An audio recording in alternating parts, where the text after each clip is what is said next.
ఈ ప్రభుత్వం ఇప్పుడే మేము డిమాండ్ చేసినట్టు తెలంగాణ ప్రభుత్వం ఎంఓయూలు రద్దు చేసుకోవాలి, అదానితో 100 కోట్లు వెనక్కి ఇవ్వాలి.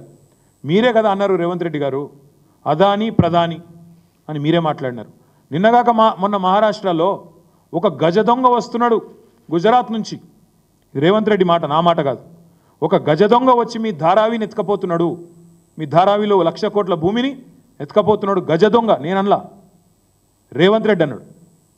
మరి మహారాష్ట్రలో ఒక మాట, హైదరాబాద్లో ఇంకో మాట ఉంటుందా రేవంత్ రెడ్డి? మహారాష్ట్రలోనేమో గజ దొంగ అదాని, హైదరాబాద్కు రాగానే గజమాల వేసి స్వాగతం పలుకుతావా అదే గజ దొంగకు? ఇదేనా నీతి?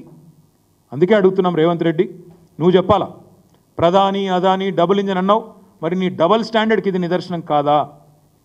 మరి ఈరోజు 10 ఏళ్ల పాటు బీఆర్ఎస్ పార్టీ కేసీఆర్ గారి నాయకత్వంలో కష్టపడి తెలంగాణ ప్రజలకు సంపద సృష్టిస్తే, ఆ సంపదని ఇవాళ కొంతమంది క్రోనీ క్యాపిటలిస్టులు ఎత్తుకపోయే ప్రయత్నం చేస్తుంటే, మరి మీ నాయకుడు ఆరోపణ చేస్తున్నట్టు, మీ నాయకుడు డిమాండ్ చేస్తున్నట్టు, రాహుల్ గాంధీ డిమాండ్ చేస్తున్నట్టు అదానిని అరెస్ట్ చేయాలన్నా వద్దా? రేవంత్ రెడ్డి సమాధానం చెప్పాలి. అదాని కంపెనీలపైన విచారణ చేయాలన్నా వద్దా? రేవంత్ రెడ్డి సమాధానం చెప్పాలి. రాహుల్ గాంధీ చెప్పినట్టు అదాని నీతిమంతుడా అవినీతిమంతుడా? రేవంత్ రెడ్డి సమాధానం చెప్పాలి.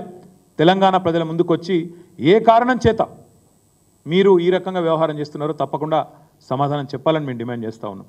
అదే మాదిరిగా బీజేపీ వారిని కూడా కొన్ని సూటి ప్రశ్నలు అడుగుతున్నాం. అమెరికా బయటపెట్టిన ఈ వ్యవహారంతో భారతదేశ ప్రతిష్ట మంటగలిసిపోతే మరి తెలంగాణ బీజేపీ నాయకత్వాన్ని కూడా మేము అడుగుతున్నాం, జాతీయ బీజేపీ నాయకత్వాన్ని కూడా అడుగుతున్నాం. మరి మీరు చెప్పండి, మేము డిమాండ్ చేస్తున్నాం బీఆర్ఎస్ పార్టీగా అదానితో ఒప్పందాలు రద్దు చేయాలి తెలంగాణ కాంగ్రెస్ ప్రభుత్వాన్ని మేము డిమాండ్ చేస్తున్నాం. మీ వైఖరి ఏంది కిషన్ రెడ్డి చెప్పాలా, ఈ రాష్ట్ర బీజేపీ చెప్పాలని చెప్పి మేము డిమాండ్ చేస్తున్నాం. కేంద్ర స్థాయిలో మీ వైఖరి ఏంది, రాష్ట్రంలో మీ వైఖరి ఏంది? ఎందుకంటే రాహుల్తోనేమో జాతీయ స్థాయిలో మీ నేతలు డి అంటే డి అంటున్నారు, అదాని గారిని వెనకేసుకొచ్చుకొని మాట్లాడుతున్నారు. ఇక్కడ రాష్ట్రంలో మాత్రం మీరు రేవంత్తో దోస్త్ మేరా దోస్త్ అని మంచిగా కలుసుకొని యుగల గీతాలు పాడుతున్నారు, డ్యూయట్లు పాడుతున్నారు. అందుకే అడుగుతున్నాం, రేవంత్ రెడ్డి ఈ రాష్ట్రంలో చేస్తున్నది మీకు సమ్మతమేనా? అదాని విషయంలో ఈ విషయంలో మీ వైఖరి చెప్పాలని చెప్పి మేము అడుగుతా ఉన్నాం. ఇంకొక మాట కూడా చివరిగా బీజేపీ పార్టీని మేము అడుగుతా ఉన్నాం.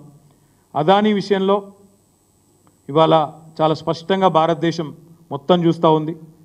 జాతీయ పార్టీలు రెండు కూడా ఒకటే వైఖరితో ఉన్నట్టుగా కనబడతా ఉంది. దాదాపుగా పైకి ఏం చెప్పినా లోపల మాత్రం ఒకటే అన్నట్టుగా కనబడతా ఉంది.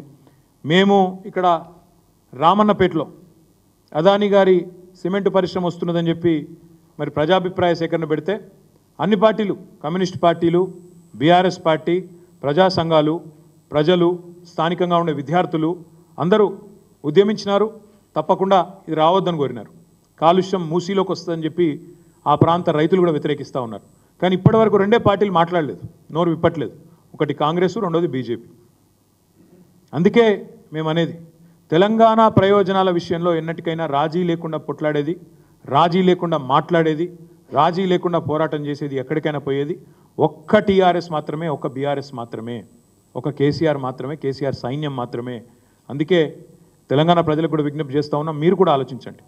ఈ అదాని వ్యవహారంతో వీళ్ళిద్దరి మధ్యన ఉన్న బంధం మరొక్కసారి బయటపడ్డది.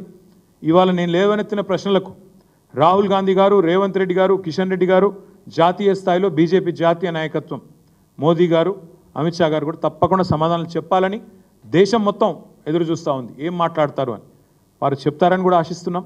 తప్పకుండా చెప్పాలని చెప్పి కూడా డిమాండ్ చేస్తూ ఈ వ్యవహారంలో తప్పకుండా మరి మీడియా తన పాత్ర తను పోషిస్తూ ఉంది. మీకు అభినందనలు.